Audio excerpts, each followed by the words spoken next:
Hello students, welcome back to this YouTube channel.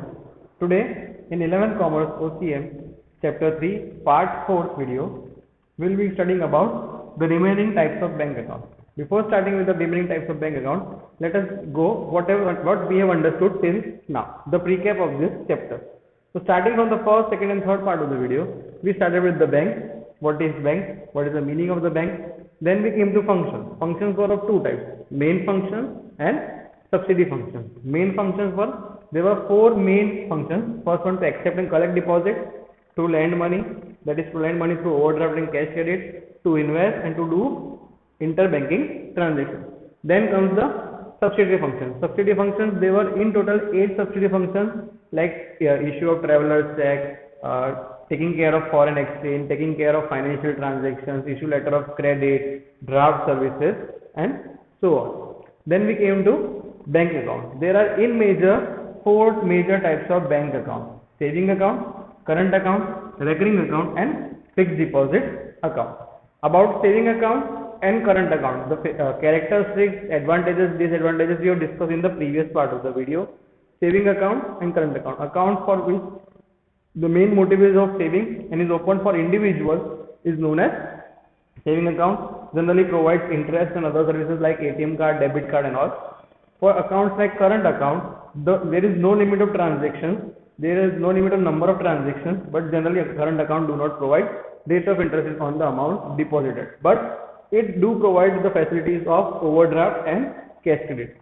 So both of these accounts have different advantages on its own. This is beneficial for individuals. Savings account is beneficial for individuals and saving purposes, while current account is beneficial for banking or for business organization.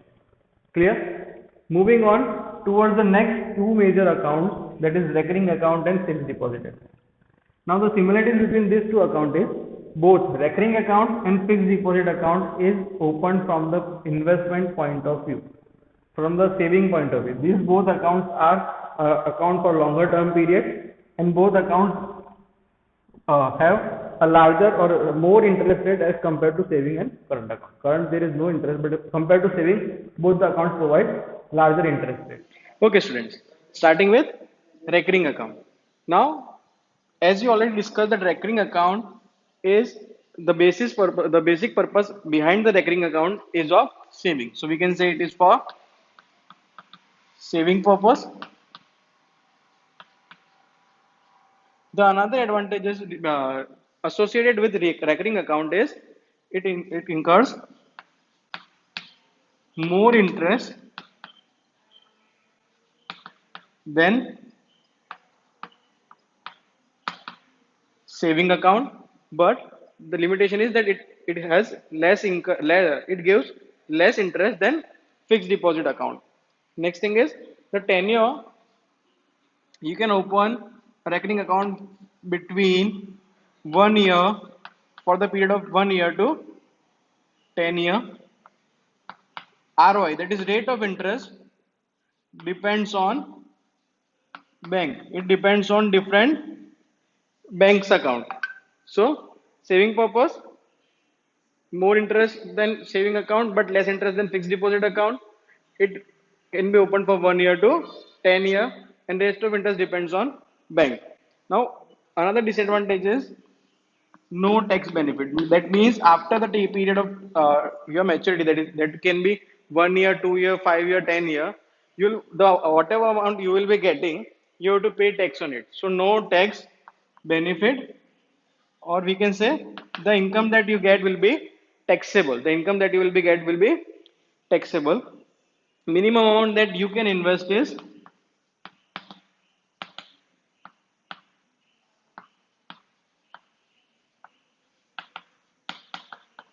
rupees 100. You can start investing by rupees 100 every month. Okay, now let us see how it works.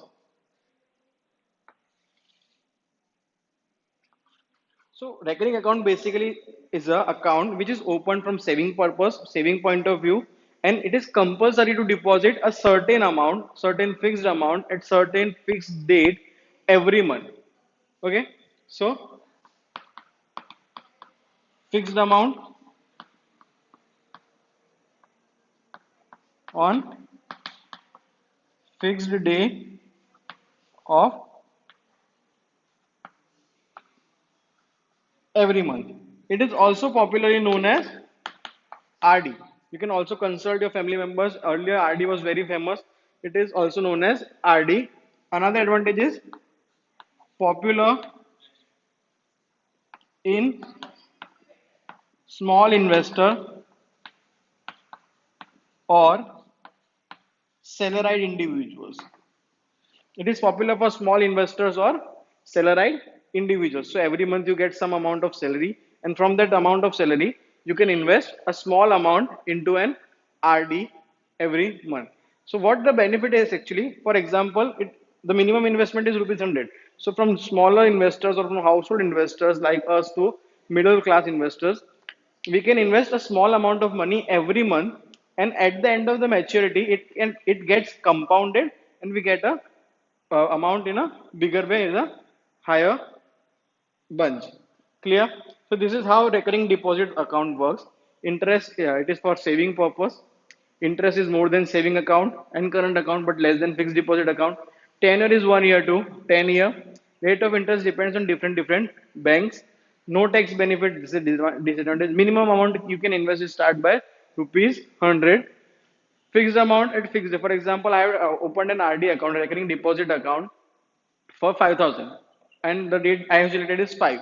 So on every 5th of every month, January, February, every month till the account gets mature, I have to pay 5,000 to the, I have to deposit at 5,000 in that particular account, particular recurring deposit account, popularly known as RD, and it is popular in small investors and salaried individuals.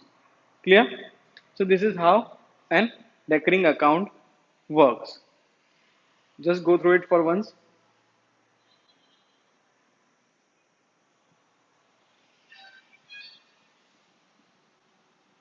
Now, covering the last popular type of account that is provided by a bank, that is fixed deposit account. This account is always for the saving point of purpose. So it is also opened with the intention of saving. So we can say it is account. This account is opened for as saving purpose. Popularly, this is known as FD.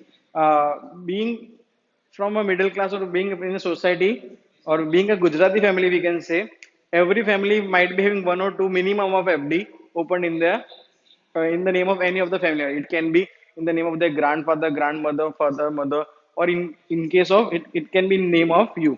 So fixed deposit is very popular type of instrument we can use. We can say that bank is providing, and basically it is an account that banks provide, fixed deposit account. Now, how this account works? Let us see this first. Then we'll go through the characteristics. In this account, we have to open this account with lump sum payment, lump sum amount. Now, what do we mean by lump sum amount? Lump sum amount means this account can be opened by the amount only one time. For example, I have to open this account with 10,000 rupees, 1 lakh rupees, 2 lakh rupees. So generally, in fixed deposit account, the amount through which we open an account is huge, is lump sum. Okay, so it is opened with lump sum amount.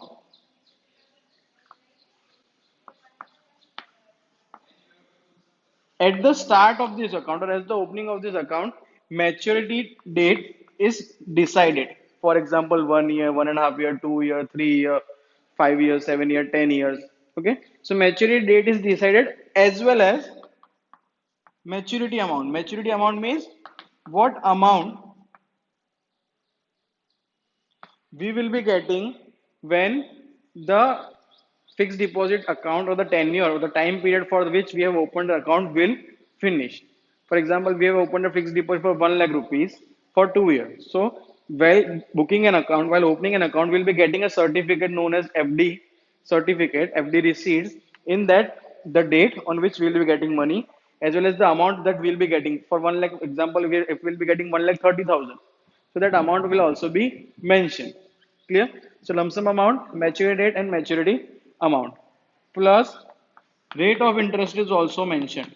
Rate of interest is also mentioned. Now talking about rate of interest differs from, sorry,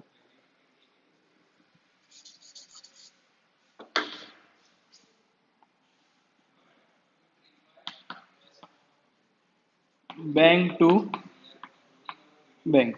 Some bank might offer higher rate of interest, some bank might offer lower rate of interest.